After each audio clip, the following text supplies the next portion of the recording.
Je m'appelle Mohamedou Lamine Conté et je suis le manager du projet APT pour le Catholic Relief Services ou CRS, qui est en fait un partenaire stratégique dans la conception et dans la mise en œuvre du projet. Au quotidien, mon travail, c'est essentiellement un travail de ce que je peux appeler de veille et de réflexion sur différents aspects du projet. La mise en œuvre, où est-ce que nous en sommes, le suivi, quelles sont les priorités du moment, sommes-nous toujours en phase avec les objectifs du projet. Et cette veille et ces réflexions généralement aboutissent à soit des échanges de courriels entre les partenaires et nous, ou bien à la convocation de réunions pour discuter de certaines choses, ou à des actions ponctuelles sur le terrain, comme des visites de suivi, etc.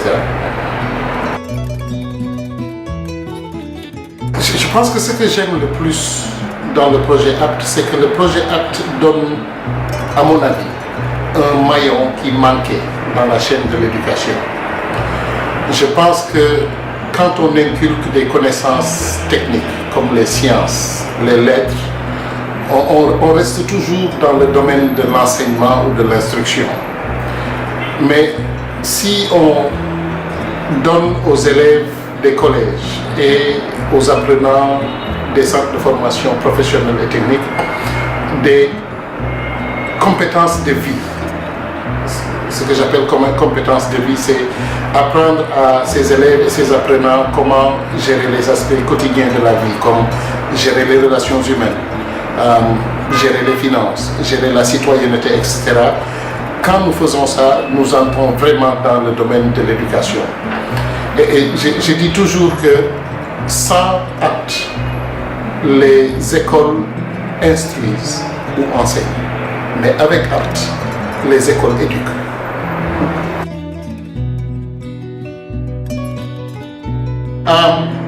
Si je pense un petit peu à ma propre expérience, je pense que comme intellectuel, peut-être j'ai été bien formé. Mais je pense qu'il manquait quelque chose dans ma préparation à la vie professionnelle et à la vie citoyenne. Donc, ce que j'aimerais voir dans l'avenir, c'est des jeunes qui sont mieux préparés maintenant pour faire face à cette vie citoyenne et à cette vie professionnelle. Encore une fois, dans mon exemple, je pense que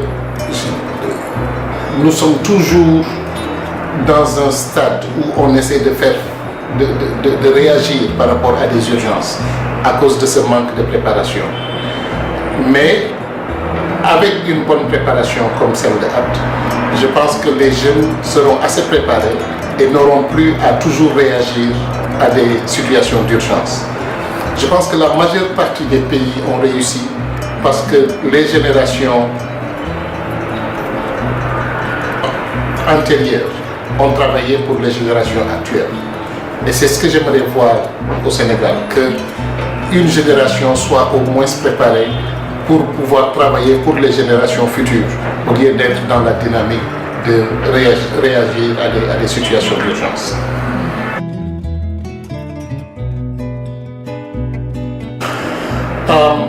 Je viens de parler de cette préparation à la vie professionnelle et à la vie citoyenne.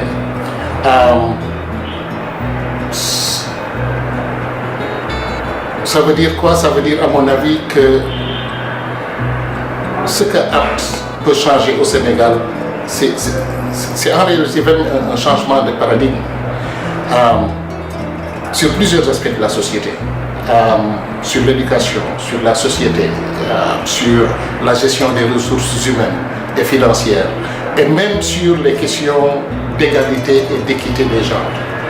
Je pense que c'est ça que APT peut changer. APT est un pilier vraiment de ce changement de paradigme qui fera qu'on préparera nos jeunesses à mieux affronter l'avenir.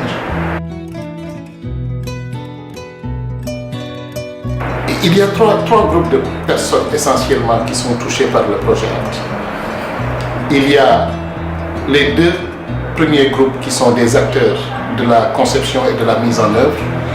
Et ce premier groupe est constitué de, par exemple, EDC qui est le lead, CRS qui est le partenaire stratégique, et les ONG comme Jeunesse et Développement, IMCA, la Caritas de Kolda et la Caritas de Ziguinchor qui sont des partenaires d'exécution.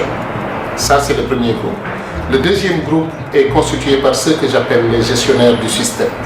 Et ça va du ministère de l'Éducation nationale et du ministère de la formation professionnelle, de l'apprentissage et de l'artisanat à tout leur démembrement au niveau local, jusqu'aux chefs d'établissement et aux enseignants. Et vous me permettrez de prendre un moment pour vraiment dire mon appréciation sur le travail que font les enseignants dans le cadre de ce projet. Ce sont des acteurs incontournables, mais je pense que ce sont des acteurs aussi qui saisissent la mesure de leurs responsabilités. Et vraiment, je ne pourrais pas passer sans les remercier pour l'apport positif qu'ils ont sur le projet. Donc le troisième groupe, ce sont les bénéficiaires, que sont les élèves des collèges et les apprenants des centres de formation professionnelle.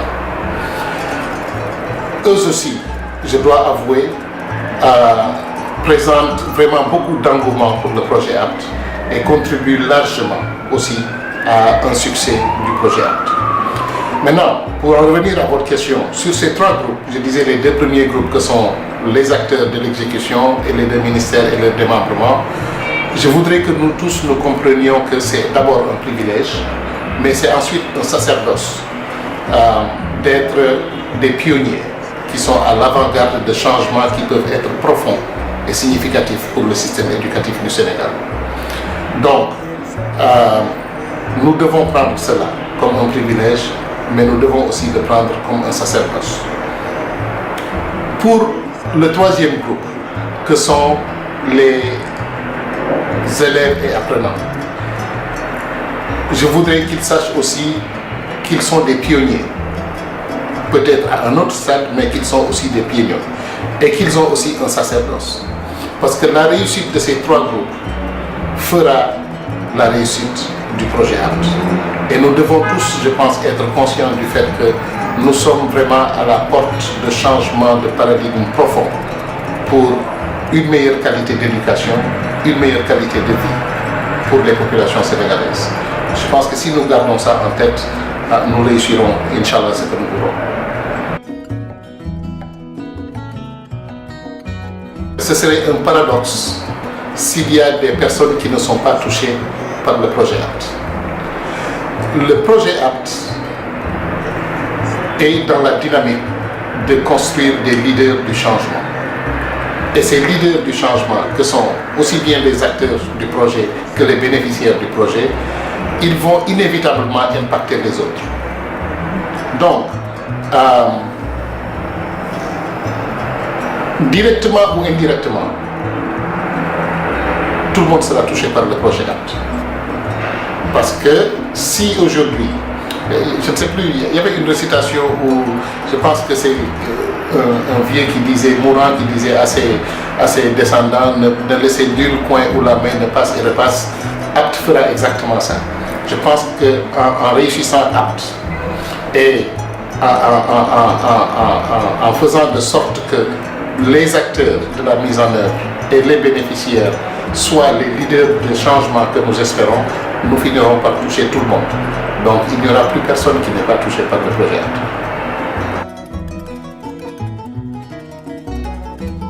Avec APT, je suis un catalyseur de ce que nous appelons ici à CRS le développement humain intégral.